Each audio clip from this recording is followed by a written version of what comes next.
Olá, pessoal, tudo bem? Oi, gente, tudo bem?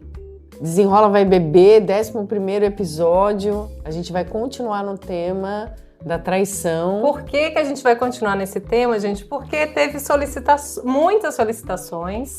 Inclusive um comentário ótimo que nos provocou. Exatamente. Falando que a gente tinha falado mais sobre o traído do que sobre o traidor. Não, ao mais contrário. do traído do que Falamos do traidor. mais do traidor, Do que do traído. Ai. Então a gente quer abordar, porque assim, o nome era Fui Traída e Agora, né? Sim. E aí a gente abordou mais sobre essa figura do traidor, mas então a gente decidiu desenvolver um pouquinho esse tema do ser traído, ser traída. Isso mesmo. Então, vamos desenrolar juntos aqui. Antes disso, não se esqueça de curtir lá o vídeo, curtir o canal, aliás, né? Se inscreve no canal, curte o vídeo e aciona o sininho. Isso mesmo. E se você tiver algum e-mail, a gente tem recebido e-mails, né, de trocas aí legais, assim, interessantes pro podcast. Então, se você tiver algum e-mail, você pode mandar para o desenrolabebê@gmail.com. A gente vai ler, vai dar uma atenção, vai responder. Isso então, participem com a gente, tá? Eu sou a Tércia Barreira, sou psicóloga. E eu sou a Gisele Maia, psicanalista. E esse é o Desenrola Vai Beber. Então, vamos lá, Gisele. O que a gente se preparou aí para falar sobre o ser traída, ser traído? Ser traída. Então, essa coisa da traição sempre remete assim, mas por que eu fui traída? Né? A gente até escuta algumas histórias. Nossa, mas ela era tão bonita, ela era tão, né, uma pessoa tão graciosa, tão bacana, tão bacana, perfeita, né? Exatamente. Como que ela foi traída assim? Por que ela foi como que ela foi traída? Como que a pessoa fez isso, né? Então, isso nos leva a crer que a traição é talvez muito mais sobre o traidor do que sobre a traída, né? Não é necessariamente sobre quem é traído. Talvez, né? Mas acho que foi por causa disso que a gente disparou a falar sobre o traidor no episódio anterior. Então, uma vez que acontece essa situação, gente, e eu me pego, né, na relação, nesse papel de traída, o que eu faço com isso? Então, acho que hoje o nosso viés vai ser um pouco isso, né? Que tipo de sentimentos eu experimento em ser traída, né? A gente fala das fases do luto. Existem as fases da traição.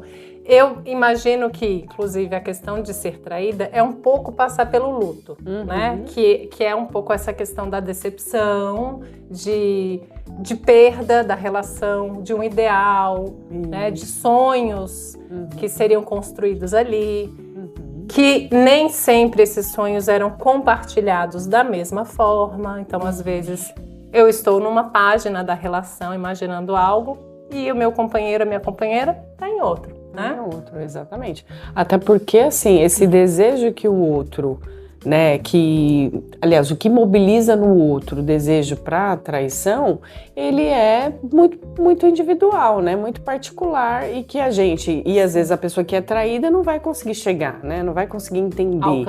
Alcançar isso, né. Então, eu acho que também nos leva para esse lugar que é muito ruim, de decepção, como até falou, mas também abre para a gente uma discussão de o que nos mobiliza, o que mobiliza para esse traído, assim, abre o quê, né? Abre uma ferida de que eu não sou tão importante quanto eu achava que era para o outro, né? O que acontece, né? É como se, é o que até falou, cai essa idealização, tanto que você tinha do outro, quanto você se dava para o outro, ou se percebia nessa relação, né? Porque... E tem uma questão que que essa relação de cuidado, que a gente espera do outro, ela também tem a ver com os nossos relacionamentos e os nossos relacionamentos com os pais. Como é que você despencou daquele lugar que você tinha de pessoa importante, de filho importante, especial? Como que você digeriu isso? Como que você lidou com isso lá atrás? Porque isso, se não foi bem trabalhado, também vai voltar. Vai voltar quando você se vê nesses lugares de, nossa, perdi o posto da mulher amada que eu achava que tinha. E que eu era única, especial e que eu ia ficar com essa pessoa pro resto da vida. né? Fiquei pensando aqui também que você traz que o que mobiliza o outro a trair é muito subjetivo e muito pessoal. Isso. E o que mobiliza também no ser traído também pode ser assim, né? Então, as pessoas vão passar por essa experiência de formas muito diversas. Muito. Então, acho que essa é a complexidade da gente falar, né? Fazer uma análise profunda, que é a nossa ideia, mais sucinta, porque a gente tem um tempo aqui curto.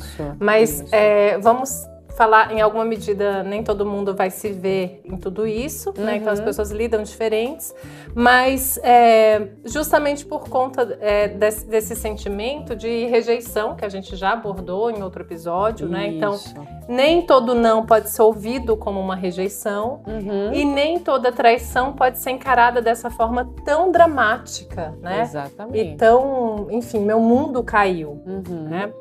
Acho que hoje a gente vai tentar um pouco abordar nessa ótica, né, Gi, assim, de traições que causem um impacto mais profundo, porque uma vez que eu fui traída e vida que segue, né, tudo bem, então eu consegui de alguma forma elaborar isso melhor, ou eu não estava tão envolvida nesse relacionamento assim. Então, acho que a ideia da gente pensar aqui é nesse lugar bem ferido e doloroso, né? Que uma traição pode causar.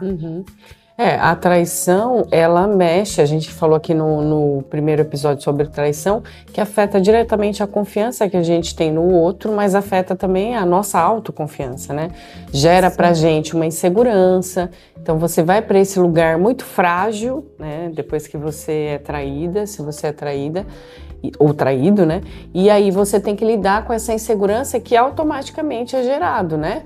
Porque como você internalizou essa segurança ou essa insegurança para a vida, ela vai, nesses momentos de exposição, ela vai chegar e, como até falou, isso vai ser diferente de uma pessoa para outra, né? Mas abala a segurança que se tem para vivenciar outros relacionamentos e abala também a segurança para a vida, né? Porque é isso, perdi a confiança na pessoa que eu amava, que eu tinha planos, que eu fazia projetos, e como que eu vou encarar agora o dia a dia? Como que eu vou encarar um próximo relacionamento?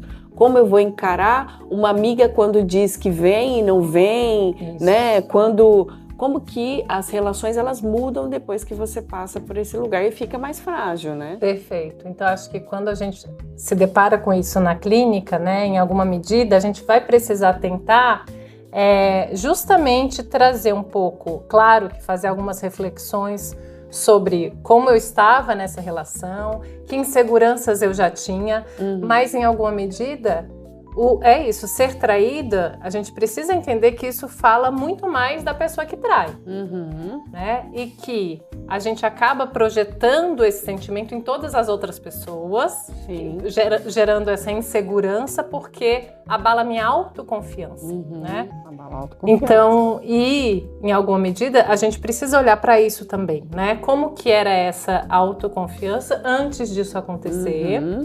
E a partir disso, né, se abriu uma fenda ou isso de alguma forma já existia? Já existia. Essa insegurança, né? Aí o que você traz sobre os pais, né, Gi? Eu fico pensando nisso. Como será que foi esse passado, né? Será que não existe já uma história do se sentir traído na sua vida, né? Para isso mexer tanto de forma tão dolorosa? Porque assim, essa relação com os pais, que é a primeira que a gente vivencia, né? Quando a gente nasce, e a gente tá... Eu falo pais, né? Mas a gente pode pegar aqui cuidadores, né? No geral. O Winnicott fala bastante disso, né? Desse ambiente, desses cuidadores. E que é ali que a gente vai construindo algumas... a gente vai se fortalecendo. Então, como eu falei aqui... os pais, os cuidadores é que vão fornecer essa segurança para a criança e que essa segurança ela vai reverberar nos relacionamentos depois. Então, mas o contrário também é verdade. Se ela introjeta uma insegurança crônica, isso vai afetar os relacionamentos depois.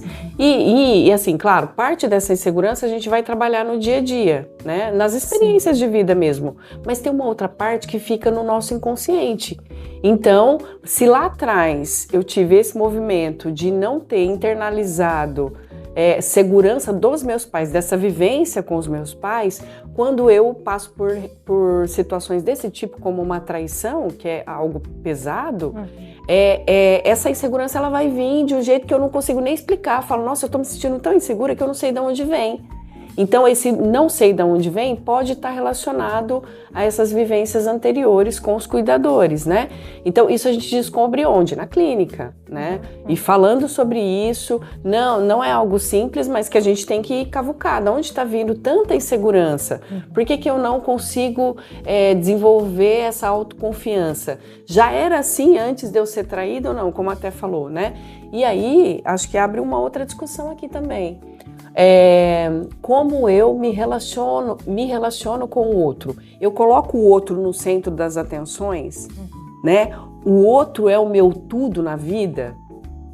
Então, eu conheço várias pessoas que começam a namorar, não tem mais amigos, não saem com os amigos, não sai para tomar um café com a amiga, não, sei lá, não tem, as relações sociais, elas são findadas por conta desse relacionamento amoroso. Aí eu só saio com a pessoa, eu só faço alguma coisa com essa pessoa. E aí um parênteses de... Gente, vai lá no episódio sobre amizades na vida adulta, é importantíssimo. Que é muito importante. Lá a gente aborda justamente a importância desses laços e desses afetos para além do relacionamento amoroso. Além do relacionamento amoroso. Porque se a gente considerar, e seria importante considerar até nesse processo de amadurecimento que a gente vai fazendo ao longo da vida, que o outro não é nosso exclusivamente, né? O outro, ele se compromete, tem essa proposta do relacionamento. Nem a gente deve ser desse outro exclusivamente. Exatamente.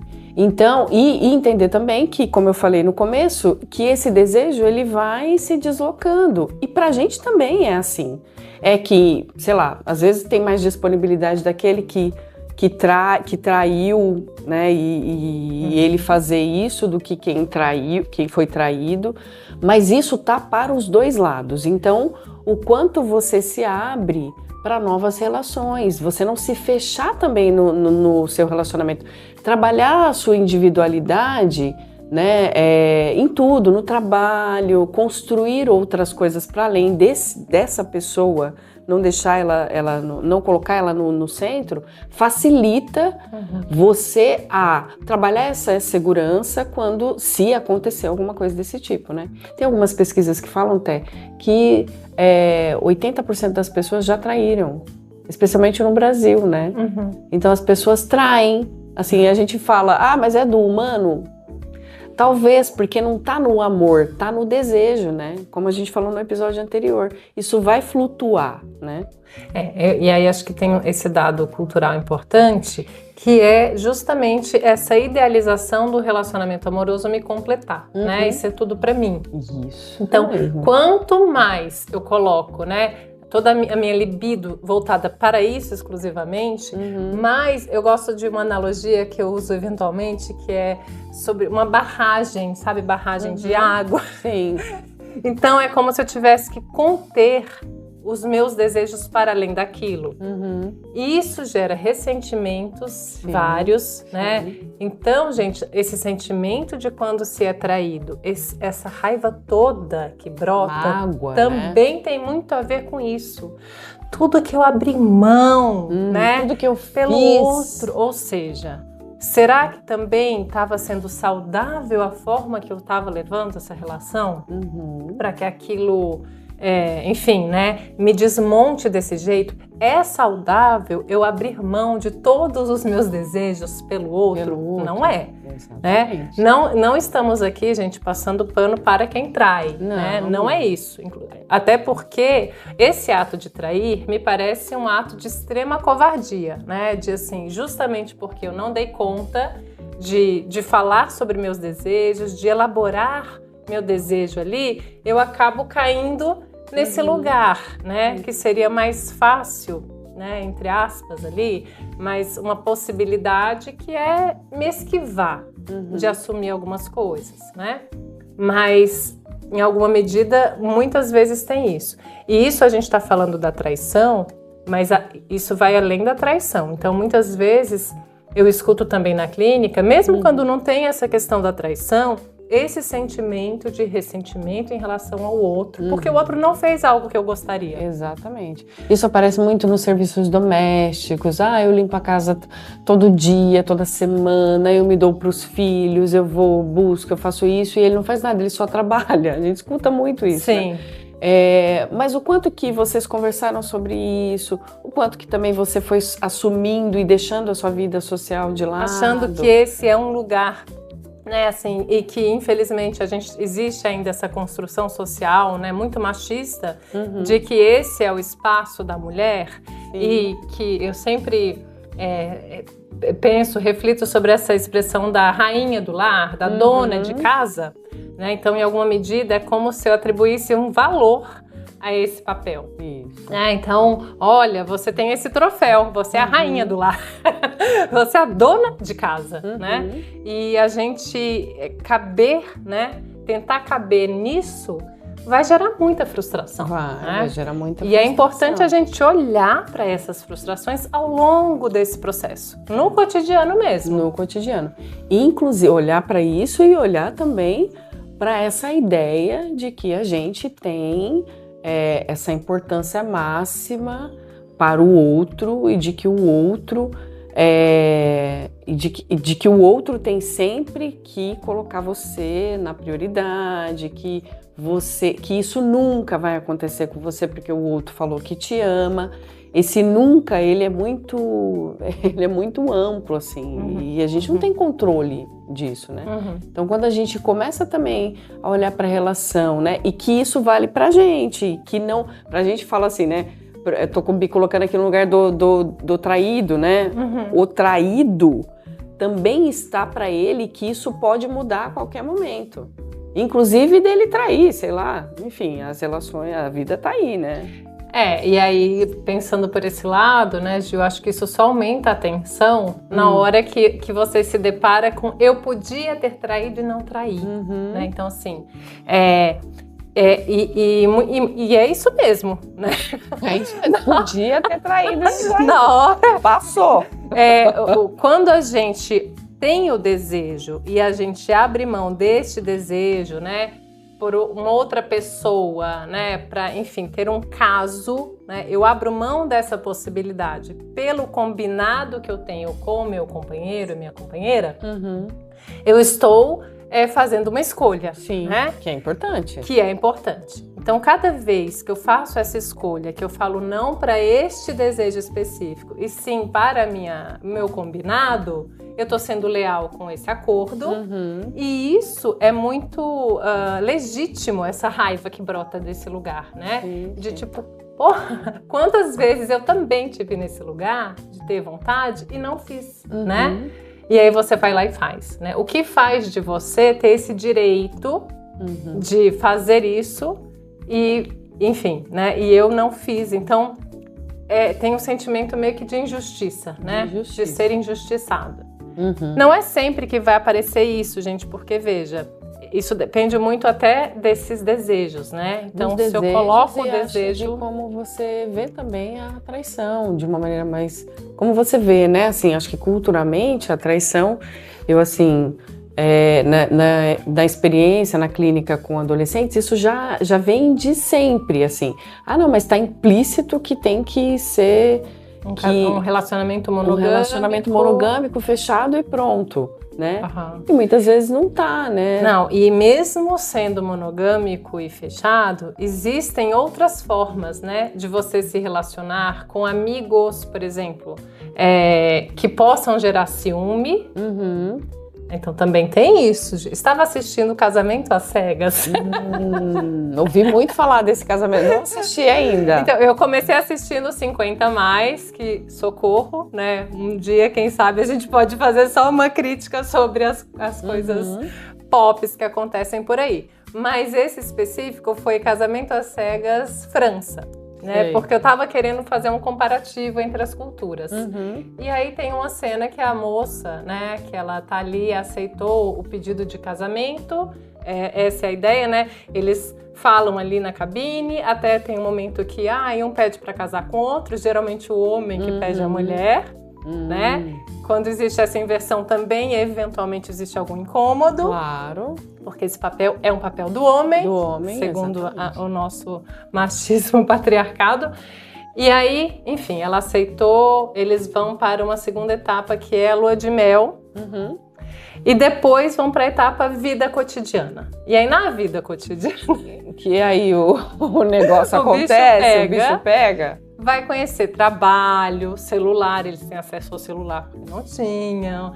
Então, aí começa a se deparar a questão do ciúme. É o que mais acontece na vida cotidiana. São as atividades domésticas da casa, por exemplo. Nossa, mas você não lava louça, né? Esses questionamentos, esses combinados. E como que lida com essa relação social. Sim. E aí, gente, a pessoa, o cara, ele é osteopata e ela vai conhecer o espaço que ele trabalha. Aí ele faz lá uma massagem nela que dá uma ajeitada na coluna. Ela tem essa experiência e vai pra mesa com ele, onde ele atende, né? Ele numa cadeira, ela na outra. E ela fala, você atende moças aqui? Olha lá. Eu espero que ele atenda, porque senão ele vai reduzir muito o público dele. Moças atléticas? Então, eu fiquei muito assim, me peguei muito pensando nisso, né? O tanto que as pessoas também se iludem e são possessivas em relação ao corpo do outro, ao desejo do outro. Nem desejo, né? A vida do outro. A vida do outro, porque... Então eu tô afetando a sua profissão. Eu não quero que você atenda mulheres atléticas. Exatamente. Oi? Não, é uma loucura, né? Se a gente parar pra pensar. E é o que você falou, é ilusão a gente achar que a gente vai privar o outro do desejo, porque nem a gente se priva em alguns momentos, né? Ah, pensei no cara, olhei o cara, sonhei com o cara. Gente, isso acontece, a gente é humano, isso aí, essa ideia, volto a dizer, da completude, né? De que o outro vai te completar e de que ele tem que fazer tudo o que você quer do seu jeito e que ele não pode atender mulher, ele não pode isso, não pode aquilo, assim, pra mim é uma grande ilusão. É uma grande ilusão. E que vai trazer perigosa, armadilha, e que vai trazer decepção, vai trazer frustração quando sair um pouquinho diferente do que você está esperando. Sim. Então, acho que acho que é bacana a gente pensar que a vida real, ela é bem diferente do ideal. E se a gente fica nesse ideal, a gente vai sofrer. E aí, Gi, até penso nisso, né? Acho que utopicamente, da forma da nossa fantasia, é importante a gente ter algo para a gente idealizar, mas isso precisa ter algum pé na realidade. Né? Então, assim, vamos pensar sobre os ideais que você tem tido. Né? Por que o ideal é que o meu marido não atenda mulheres atléticas? Né? Quando eu peço isso, o que eu estou querendo? O que eu estou privando o outro? E do que eu estou me privando? Né? Nível de frustração que eu não dou conta, de comparação, de carência, de insegurança. De novo a insegurança, né, gente? Então eu fiquei muito pensando nisso. O que essa fala expressa de mim, né? Das minhas questões que eu preciso olhar, das minhas angústias, dos meus medos, de ser trocada, de ser comparada, como você falou. E assim, acho que é um processo que é difícil, né? Quando a gente estava falando aqui, até começa falando do luto, né? Quando se passa por uma traição, também é o luto, é o despencar desse lugar, né? De a pessoa que tinha tudo, que estava no controle. Uma expectativa que eu tinha nessa relação e que foi frustrada. Então, você começa a viver o luto, mesmo que você decida ficar na relação.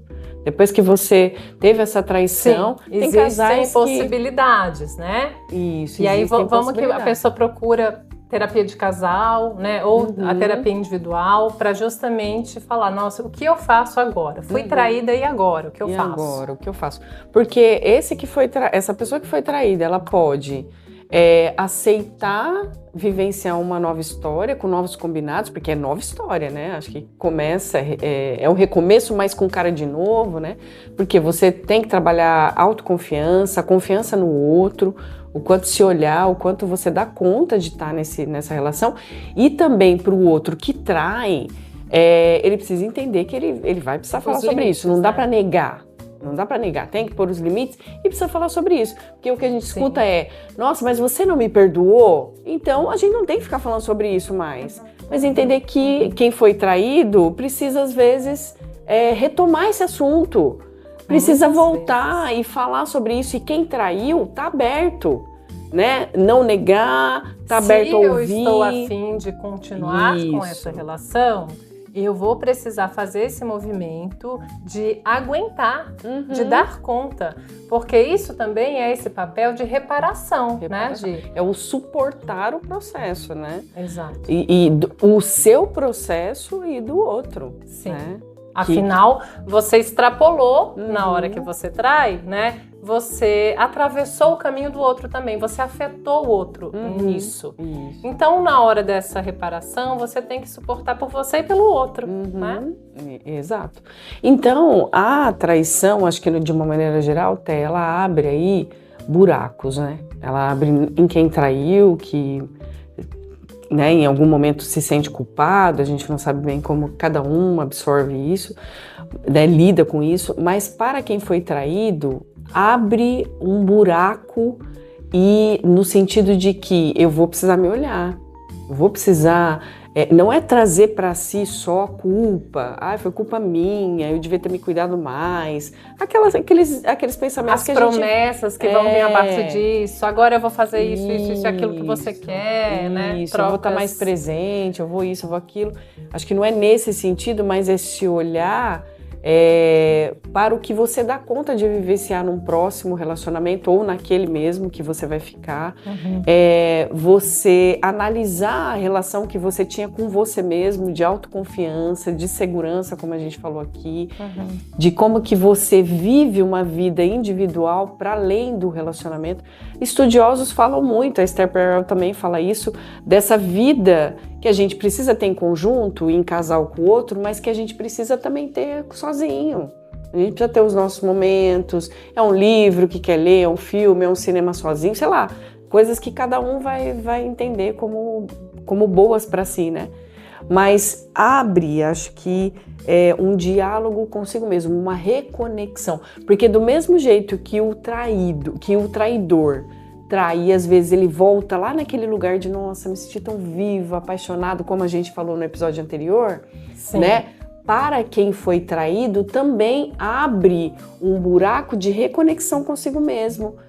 O que tá acontecendo comigo? Por que isso tá me afetando tanto, mexendo tanto comigo, né? Então, acho que é por aí, né? Acho que só pra gente ir caminhando assim, acho que um sentimento que surge muito, que é essa questão que a gente tá falando, eu vou falar para elaborar isso e vou falar de novo, e às vezes é extremamente cansativo, e nesse processo pode haver também uma desistência, né? Pode. Deu, gente. Não quero mais. Tentei, mas assim, a pessoa continuava ressentida. Então, o ressentimento, né, Gi, aparece muito nesse lugar. E o ressentimento é o sentimento que eu sinto novamente, né? Por isso é o ressentimento. Isso. Então, cada vez que eu volto e falo, eu vivo de novo aquilo. E aí, isso também é importante para a elaboração, mas dependendo do tanto que eu vou ficar ali, eu não vou conseguir, como Nietzsche fala, né? Eu vou precisar, em alguma medida, de um esquecimento ativo para eu dar conta de seguir minha vida. Exatamente. Então, se eu fico repetindo aquilo, recontando a história, e até pra gente ver, né, que como que esse papel de vítima eventualmente também me satisfaz, né? Gera um gozo inconsciente, né, que pode estar ligado com questões anteriores também. Exatamente. Esse lugar de vítima que você não consegue sair desse ressentimento, que é esse lugar muitas vezes de vítima, e ir para um lugar de protagonismo. Aconteceu, não dá mais, não consigo confiar e vou pra vida. Que é a possibilidade, eu fico pensando, de fato, de eu reconstruir o meu lugar, né, no mundo, né, o que a gente falou lá no outro episódio, qual que seria o lado bom da traição, né, de eu ser traída, seria eu me olhar novamente, né, me rever o que será que eu tenho, né, e tive nessa relação que fez com que eu fosse traída. Não que seja culpa de quem é traído, mas que eventualmente, será que tem algo que é muito passivo na minha forma de ser e que eu acabo permitindo inconscientemente que o outro me traia? Né? Então, eu sempre, gente, vou precisar olhar pra mim. O outro eu não mudo. Eu não dou conta de mudar o outro.